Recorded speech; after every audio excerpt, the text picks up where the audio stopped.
Good evening friends. बघू शकता वाजत आले हे 7:15 आणि इथे बनवलं आहे उपमा. मुलं मस्तपैकी एन्जॉय करतात उपमा.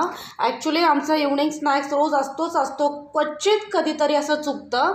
आणि आज झालं असं की इव्हनिंग स्नॅक्स थोडा लवकर बनतो, पण आजकाल काय झालेलं आहे, रात्र आहे ना खूप छोटी झाली आहे, दिवस खूप मोठा झाला आहे.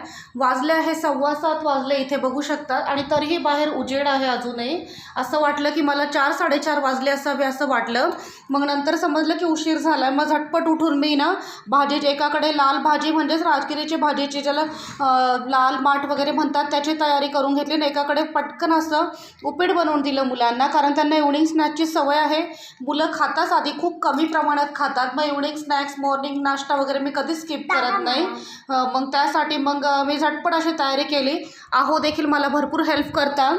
थोडी घाई वगैरे झाली, पण तरी वेळेमध्ये उपीट तयार झालं, भाजी तयार झाली आहे. मग आता मुलं आवडीने खात आहेत.